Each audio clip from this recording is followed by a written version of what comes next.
Subscribe to Storylab for more stories. Now, let's begin this one. I've killed men with my bare hands, dismantled terrorist cells across 3 continents, and orchestrated operations that don't exist in any official record. But nothing, absolutely nothing, prepared me for the moment I discovered my wife Angela had been feeding intelligence about my black ops missions to her lover for the past 18 months. Not just any lover, mind you, but Alexander Nixon, an arms dealer who'd been on my termination list for 2 years. The irony wasn't lost on me that I'd been hunting the bastard while he was sleeping in my bed every Tuesday and Thursday when I was supposedly in training exercises. My name is Grant Harper, and I don't forgive. I don't forget. And I sure as hell don't let betrayal slide, especially when it comes wrapped in wedding vows and pillow talk that could have got my entire team killed in Mogadishu last spring. The discovery happened 3 months ago, purely by accident. I'd returned early from what Angela thought was a 2-week assignment in Eastern Europe, actually a cover for dismantling Nixon's weapons pipeline through Belgrade. I'd used my own house key, something I rarely did anymore since I'd grown accustomed to operational security protocols even in civilian life. The sound that greeted me wasn't Angela's usual Wednesday evening yoga routine or her terrible cooking shows. It was the unmistakable rhythm of betrayal, punctuated by a voice I'd heard through surveillance equipment dozens of times. Alexander Nixon was in my bedroom, in my bed, with my wife of 7 years, discussing the layout of a classified facility in Morocco that I'd surveilled just 6 weeks prior. Most men would have kicked down the door, started shooting, or at minimum confronted the situation head-on. But I'm not most men. I'm a strategist, a long-term planner who understands that the most devastating attacks come from directions your enemy never sees coming. So I backed out of my own house, drove to a safe house in Georgetown, and began planning the most comprehensive destruction of 2 human beings that my 20-year intelligence career had ever conceived. See, Angela Phillips. She'd never legally changed her name to Harper. Another red flag I'd stupidly overlooked wasn't just some bored military wife looking for excitement. She was a former Defense Department analyst who'd lost her security clearance 5 years ago for administrative reasons that I now realized were probably tied to information leaks. Nixon hadn't seduced her for sex. He'd recruited her as an asset. My wife was a spy, and I was her primary target. The beautiful thing about being a ghost operative for 2 decades is that you learn patience. Real patience. The kind that lets you smile at your wife over breakfast while mentally cataloging every piece of intel she'd compromised, every mission she'd potentially sabotaged, every brother-in-arms she'd put at risk. Angela had no idea that I knew. Neither did Nixon. They continued their little romance, their intelligence sharing, their Tuesday and Thursday afternoon debriefings disguised as passionate rendezvous, while I methodically constructed their doom. My daughter Rachel, 16 years old and smarter than both her mother and stepfather combined, had started noticing things too. Rachel was from my first marriage to Claire Cunningham, who died in a car accident when Rachel was 8. Angela had stepped into the mother role seamlessly, maybe too seamlessly. I began to suspect that even Rachel's presence in our home wasn't coincidental. Dad, why does Mom always know exactly when you're leaving for assignments? Rachel asked me one evening in February, her question casual but her eyes sharp. Like, she starts acting different 3 days before you even tell us you're going somewhere. Smart girl. Too smart for her own good, probably, but smart enough to stay alive in the game her stepmother was playing. I'd been feeding Angela false information for weeks, watching the ripple effects through my intelligence networks. When I told her I'd be in Thailand for a month tracking a human trafficking ring, Alexander Nixon mysteriously disappeared from his usual haunt in Miami and showed up in Bangkok. When I mentioned a supposedly classified operation in Kyiv, Nixon's weapons shipments to Ukrainian black market dealers suddenly increased by 40%. They thought they were playing me, but I was orchestrating a symphony of their destruction, and they were dancing to every note. The plan I developed wasn't just about revenge, though that was certainly a component. It was about total annihilation. Financial ruin, professional destruction, personal devastation, and ultimately, physical elimination. Nixon would lose everything: his money, his reputation, his freedom, and finally, his life. Angela would face a different kind of destruction, one that would leave her alive but completely broken, watching as everything she'd built through deception crumbled into nothing. But first, I needed to understand the full scope of their operation. How long had this been going on? How much damage had they done? Who else was involved? These weren't just personal questions. They were operational necessities. You can't destroy an enemy completely unless you understand every aspect of their capabilities and connections. I spent weeks conducting surveillance on my own wife, following her to meetings with handler contacts I didn't recognize, documenting her communication patterns, identifying the sophisticated encryption software she'd installed on a laptop I wasn't supposed to know about. Angela Phillips Harper was far more than an unfaithful wife. She was a professional intelligence operative, and I was probably the longest-running deep cover operation of her entire career. The revelation stung, I'll admit that. 7 years of marriage, hundreds of intimate conversations, thousands of moments that I believed were genuine. All of it had been performance. But pain is temporary. Revenge is eternal.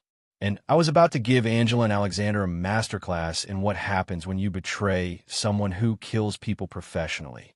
By March, I had enough evidence to destroy them both through official channels. But official channels would mean trials, lawyers, plea bargains, witness protection programs. I wanted something more personal, more permanent, more painful. I wanted them to understand exactly what they'd lost, exactly what they'd sacrificed, and exactly who they'd chosen to cross. That's when I began phase 2 of my operation, making them destroy each other. The beauty of manipulating professional liars is that they're constantly looking for deception from everyone except the people they think they control. Angela believed she had me completely figured out. The devoted husband who shared classified information with his trusted wife, the battle-hardened soldier who'd grown soft in domestic life. Nixon thought he was running a perfect, long-term intelligence operation, gradually extracting strategic information through his asset without raising any suspicions. Neither of them considered that I might be feeding them exactly what I wanted them to know. I began by creating fictional operations, complete with fabricated intelligence reports, false mission parameters, and entirely imaginary strategic objectives. Angela would accidentally discover these documents in my home office, photograph them with her hidden camera equipment, and pass them along to Nixon within 48 hours. Nixon would then act on this intelligence, mobilizing resources, adjusting his weapons trafficking routes, or repositioning his criminal enterprises based on threats that existed only in my imagination. The first fictional operation I created was called Operation Sandstorm, supposedly a joint CIA Defense Department initiative to infiltrate and destroy weapons trafficking networks throughout North Africa. I spent weeks crafting detailed reports, complete with authentic-looking government seals, classified markings, and operational timelines that painted Nixon's Moroccan connections as primary targets. Angela photographed every page, and within a week, Nixon had evacuated 3 major weapons depots in Casablanca and Marrakesh, costing him approximately $12 million in lost inventory and abandoned infrastructure. But that was just the beginning. I created false intelligence suggesting that several of Nixon's trusted lieutenants were actually undercover federal agents. I fabricated reports indicating that his primary money laundering operation in the Cayman Islands was under investigation. I even generated fake intercepted communications between his rivals and law enforcement agencies, suggesting that competitors were providing information about his activities to federal prosecutors. Nixon began to unravel. He fired key personnel based on my fictional intelligence. He abandoned profitable business relationships because of fabricated threats. He moved millions of dollars out of secure accounts into less stable investments because of imaginary federal investigations. By April, his criminal empire was hemorrhaging money and manpower, all because he trusted intelligence that Angela was stealing from her husband. Angela, meanwhile, began to show signs of stress that she couldn't quite hide from someone who'd spent 20 years reading people's tales under pressure. She was sleeping poorly, drinking more wine with dinner, making small mistakes in her usual routines. The pressure of maintaining her cover while managing Nixon's increasingly paranoid demands was starting to crack her professional facade. That's when I introduced the wild card, my daughter Rachel. I've been careful to keep Rachel out of the operational aspects of my revenge, but she was smart enough to sense the undercurrents of tension in our household. More importantly, she was uniquely positioned to provide information that neither Angela nor Nixon would suspect was being gathered deliberately. "Rachel," I said one evening after Angela had gone to bed, "I need to ask you something, and I need you to tell me the truth. Has your stepmother ever asked you questions about my work? About when I'm traveling, where I'm going, what I'm doing?" Rachel looked uncomfortable, the way teenagers do when they realize adult conversations are more complicated than they'd assumed. "Sometimes," she admitted. "She says she worries about you, wants to make sure you're safe. She asks if you've told me anything about your assignments, if you seem stressed about particular missions." "What do you tell her?" "Nothing, usually. I mean, you never really talk to me about that stuff anyway." Rachel paused, studying my expression. "Dad, is something wrong? You've been acting weird lately. Different." I could have lied, maintained operational security, kept my daughter in the dark about the war being fought inside our own home. But Rachel deserved better than that. She deserved to know that her stepmother was a professional deceiver who'd been using her as an unwitting intelligence source for over a year. "Your stepmother isn't who she pretends to be," I told her simply. "She's been sharing information about my work with dangerous people. I'm handling the situation, but I need you to be careful about what you say around her. Can you do that?" Rachel's face went through several expressions: surprise, confusion, hurt, and finally, a kind of grim understanding that reminded me exactly how much of my temperament she'd inherited. "She's been lying to us for a long time. What are you going to do about it?" "What I always do about people who betray me." Rachel nodded, and I saw something in her eyes that both worried and impressed me. My daughter understood justice in ways that most adults never grasp. She understood that some violations can't be forgiven, some betrayals can't be overlooked, some enemies can't be allowed to continue existing. From that point forward, Rachel became my unwitting intelligence asset inside my own home. She began paying attention to Angela's conversations, her phone calls, her emotional patterns. More importantly, she started feeding Angela carefully crafted misinformation that I'd prepared in advance. "Dad seemed really worried last night," Rachel would tell Angela casually. "He was on a phone with someone talking about problems in some place called Beirut. He looked stressed. There was no operation in Beirut. There was no phone call." But Angela would dutifully report this fictional concern to Nixon, who would then waste time and resources investigating non-existent threats to his Lebanese connections. The psychological pressure on both Angela and Nixon began to escalate throughout the spring. Nixon's criminal organization was falling apart due to decisions based on my false intelligence. His paranoia about federal investigations was driving him to increasingly desperate measures. He'd fired dozens of employees, abandoned profitable territories, and alienated key business partners. His financial losses were approaching $50 million, and he had no idea that the intelligence causing his poor decisions was being manufactured by his lover's husband. Angela, meanwhile, was struggling to maintain her cover as Nixon became increasingly demanding and paranoid. He wanted more information, more frequently, with greater detail and precision. She was being forced to take bigger risks, ask more probing questions, and engage in more sophisticated intelligence gathering than her skill level could comfortably handle. That's when I decided it was time to introduce them to Gerald Lyon.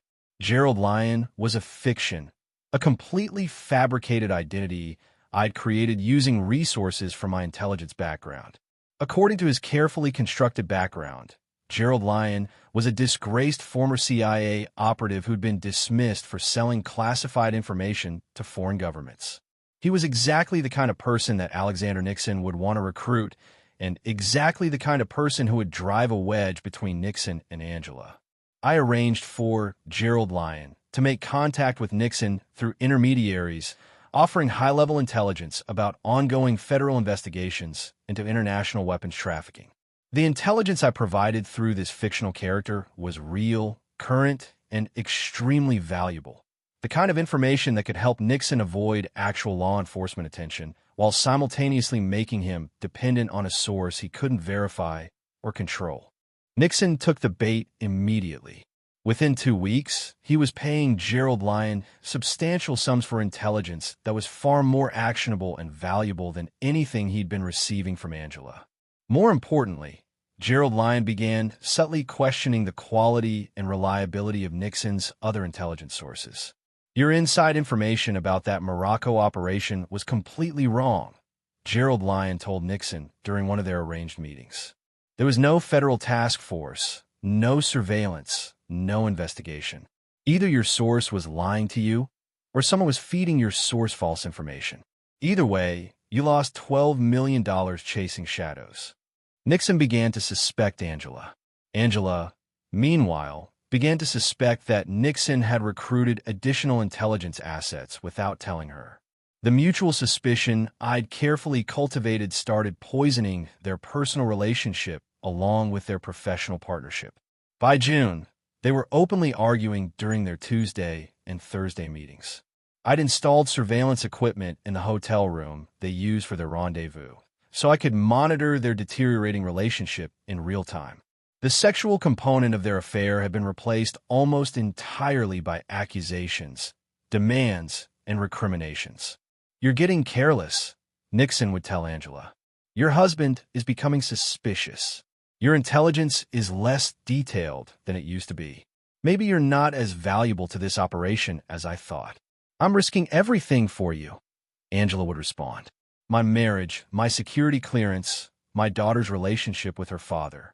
Don't lecture me about value when you're the one making stupid decisions based on intelligence you won't even share with me." They were destroying each other exactly as I'd planned, and they had no idea that I was orchestrating every note of their discord. But Nixon wasn't going to go down without a fight. In July, he made a decision that forced me to accelerate my timeline and move into the final phase of my operation. He decided to eliminate me. The call came at 0347 hours on a Tuesday morning in early August. Rachel's voice, barely a whisper, trembling with the kind of fear that cut straight through a father's heart regardless of how many combat situations he survived. "Dad, I think they know that you know." I was instantly awake, instantly alert, every operational instinct I developed over 2 decades suddenly engaged. "Where are you?" "My room." "But Dad, I heard them talking downstairs about an hour ago. Mom and someone else, a man I didn't recognize. They were talking about your deployment next week, about the airport, about killing you." Her voice broke on the last words, and I could hear her trying to control her breathing. "They mentioned something about TSA agents, about making it look like a security incident gone wrong." Nixon had escalated beyond corporate sabotage and intelligence theft. He'd moved into direct action, which meant either he was more desperate than I'd calculated, or he'd discovered more about my counter-operation than I'd anticipated. Either way, the game had changed. "Rachel, listen to me carefully. I need you to act completely normal for the next week. Go to school, come home, have dinner with your stepmother, watch television, do everything exactly as you usually would." "Can you do that?" "Yes, but Dad, I'm already 3 steps ahead of them, sweetheart. Trust me." And I was. The deployment Rachel had overheard Angela discussing was real, a genuine military assignment that would take me to Eastern Africa for 6 weeks. But what Angela didn't know was that I'd been planning to use this deployment as the final phase of my revenge operation. Nixon's decision to attempt assassination actually played perfectly into the trap I'd been constructing for 8 months. I spent the next 4 days preparing for what would either be the culmination of my career as an operator or my final mission regardless of outcome. The beauty of having spent 20 years in the intelligence community is that you develop relationships with people who exist in the gray areas between legal and illegal, between official and unofficial, between government sanctions and personal initiative. Through these relationships, I arranged for certain information to be leaked to law enforcement agencies. Not the fabricated intelligence I'd been feeding Angela and Nixon for months, but real evidence of Nixon's actual criminal activities, weapons trafficking, money laundering, conspiracy to commit murder. Information that would result in federal indictments within 72 hours of my departure. I also arranged for certain financial transactions to be traced back to accounts that Angela had opened using false identification documents. The IRS would discover approximately $4 million in unreported income that she'd received from Nixon over the past 18 months. The Department of Defense would receive evidence of her unauthorized disclosure of classified information to foreign nationals. Her security clearance, already suspended, would be permanently revoked, and she'd be facing federal prosecution for espionage. But that was just the legal component of their destruction. The personal component would be much more satisfying. Through my Gerald Lyon identity, I'd convinced Nixon that federal agents were planning to arrest him within the week based on intelligence provided by an informant inside his organization. I'd even provided him with falsified federal surveillance reports that identified several of his closest associates as potential cooperating witnesses. Nixon was in full panic mode, liquidating assets, closing accounts, and preparing to flee the country. What he didn't know was that every escape route I'd suggested through Gerald Lyon was being monitored by actual federal agents who were coordinating with my operation through unofficial channels. The morning of my deployment, I kissed Angela goodbye at our front door, told her I'd call when I reached Germany for my connecting flight, and assured her that I'd be careful during my routine training mission in Africa. She performed her role as the concerned military wife perfectly, right down to the tears in her eyes and the way she held me just a little too long, as if she were genuinely afraid she might never see me again. She was right about that last part.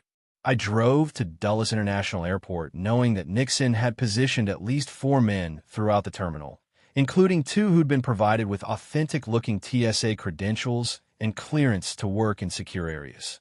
Through surveillance contacts, I'd identified their positions, their communication protocols, and their planned method of assassination, a staged security incident in which I would be shot while allegedly resisting arrest for suspicious behavior. Nixon's plan was actually quite sophisticated. The fake TSA agents would discover classified documents in my luggage that would appear to be evidence of espionage. When I allegedly became violent during questioning, they would be forced to shoot me in self-defense. The classified documents, which Angela had helped prepare using materials she'd stolen from my home office, would posthumously support the narrative that I'd been selling intelligence to foreign governments. My death would look like the justified shooting of a traitor who'd been caught in the act. But here's what Nixon and Angela didn't understand about career intelligence operatives. We don't just plan for contingencies. We plan for contingencies within contingencies, for scenarios that unfold exactly as we want them to unfold, even when our enemies think they're controlling the situation. I arrived at Dulles exactly on schedule, checked my luggage exactly as expected, and proceeded through security exactly as Nixon's surveillance team anticipated. But I wasn't traveling alone. Franklin Coffey and Gerald Lyon. The latter finally materialized in physical form through an operative I'd recruited for this specific mission. We're also in the terminal, positioned to monitor Nixon's team and intervene if necessary. Additionally, I'd arranged for actual federal agents to be present as part of a training exercise that would give them jurisdiction and authority to act if the situation required law enforcement intervention. The classified documents that Angela had planted in my luggage were exactly where she'd hidden them. The fake TSA agents were exactly where Nixon had positioned them. Everything was proceeding exactly according to their plan, which meant everything was proceeding exactly according to mine. I was halfway through the security checkpoint when my phone rang. Dad, stepdad's hired assassins to kill you at the airport. They're dressed as TSA agents. He made me give them your flight info. I'd coached Rachel through this call 3 days earlier, but her fear was genuine. She knew the plan, understood her role in it, but she was still a 16-year-old girl who was terrified that her father might actually die regardless of how carefully he'd prepared for this moment. I'm already behind them, sweetheart. Stay quiet for 2 minutes. And I was. The 2 fake TSA agents were positioned near the departure gates, waiting for me to clear security so they could initiate their staged arrest. They had no idea that I'd been tracking their movements through the terminal for the past hour, that I knew exactly where they were positioned, or that I'd already disabled their communications equipment using signal jammers that my federal law enforcement contacts had provided. More importantly, they had no idea that the classified documents in my luggage weren't actually classified. They were elaborately prepared fakes that Angela had created based on fictional intelligence I'd been feeding her for months. When the fake TSA agents discovered these documents and attempted to use them as justification for my arrest, they would be exposing themselves as participants in a conspiracy involving forged government documents, impersonation of federal officers, and conspiracy to commit murder. The beauty of the trap I'd constructed was that Nixon's assassination attempt would actually be the evidence that destroyed him completely. As I approached the departure gate area, I could see both fake TSA agents moving into position. One was speaking into a radio device that was no longer transmitting to anyone. The other was approaching my position with handcuffs and a weapon that he believed gave him authority to detain and search travelers. That's when everything went exactly as I'd planned, but not at all as they'd expected. "Sir, we need you to step aside for additional screening," the first fake agent announced, loud enough for other travelers to hear and witness. "Of course," I replied, following him toward a secondary screening area where his partner was waiting with my luggage. "Sir, we've discovered some items in your baggage that require further investigation," the second agent announced, pulling out one of Angela's carefully forged documents. That was the signal. Franklin Coffey, positioned 20 feet away and wearing credentials that identified him as a Department of Homeland Security investigator, immediately moved to intervene. Federal agents. Everyone stepped back from this area immediately. The fake TSA agents realized they'd walked into a trap, but they were committed to their operation and had no way to extract themselves without exposing Nixon's entire conspiracy. They had to continue with their planned assassination attempt, which meant they had to try to kill me in full view of actual federal agents and dozens of civilian witnesses. The first fake agent reached for his weapon. I broke his wrist before his fingers touched the grip, disarmed him using techniques that civilian TSA personnel would never have been trained to counter, and had him face down on the floor in less than 4 seconds. The second fake agent made the mistake of trying to shoot Franklin Coffey instead of me. Franklin put 3 rounds center mass before the fake agent's weapon cleared his holster. Terminal security was excellent that day. The entire incident was contained, witnesses were interviewed, and the surviving fake TSA agent was taken into federal custody along with evidence that connected him directly to Alexander Nixon's criminal organization. Nixon himself was arrested 6 hours later at a private airfield outside Baltimore, attempting to board a plane that would have taken him to a non-extradition country. The federal indictments I'd arranged were unsealed simultaneously with his arrest, charging him with weapons trafficking, conspiracy to commit murder, and approximately 40 other federal crimes. Angela was arrested at our home that evening. The evidence against her was overwhelming. Financial records, communications intercepts, classified documents found in her possession, and testimony from the surviving fake TSA agent who'd agreed to cooperate with federal prosecutors in exchange for a reduced sentence. I called Rachel from Germany 8 hours later. "It's over, sweetheart. They're both in federal custody. You're safe. Are you coming home?" "Not for a while. There are some loose ends to clean up." Angela Phillips Harper was sentenced to 23 years in federal prison for espionage, conspiracy to commit murder, and financial crimes.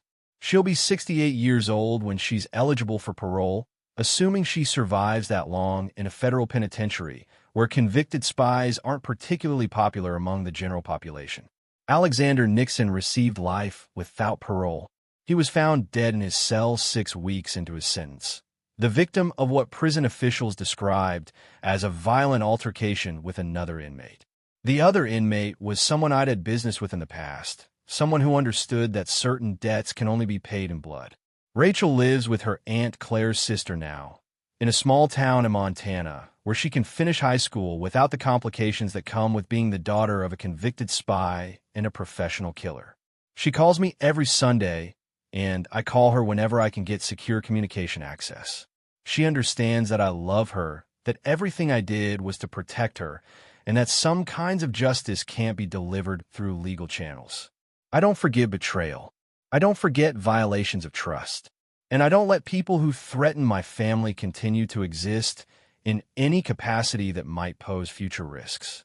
The deployment to Eastern Africa lasted 6 months and resulted in the complete dismantling of 3 weapons trafficking networks that have been operating throughout sub-Saharan Africa.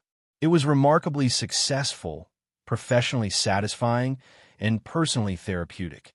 I've been offered early retirement with full benefits, a consulting position with a private security firm, and several other opportunities that would allow me to live comfortably for the rest of my life without ever taking another assignment that requires leaving the continental United States. I haven't decided what I want to do next, but I know what I won't do. I won't trust anyone completely ever again. I won't ignore operational security protocols even in my personal life. And I won't allow anyone to use my love for my daughter as a weapon against me. Some lessons can only be learned through betrayal. Some wisdom can only be acquired through pain. Some strength can only be developed through the systematic destruction of people who believed they could manipulate you without consequences. Angela Phillips thought she could play intelligence games with a career intelligence operative. Alexander Nixon thought he could threaten my family without facing retaliation. They both believed that love makes men weak, that emotional attachments are vulnerabilities that can be exploited for strategic advantage. They were wrong about everything. Love doesn't make men weak. It makes them absolutely ruthless when protecting what matters most. And I don't lose. This is where our story comes to an end.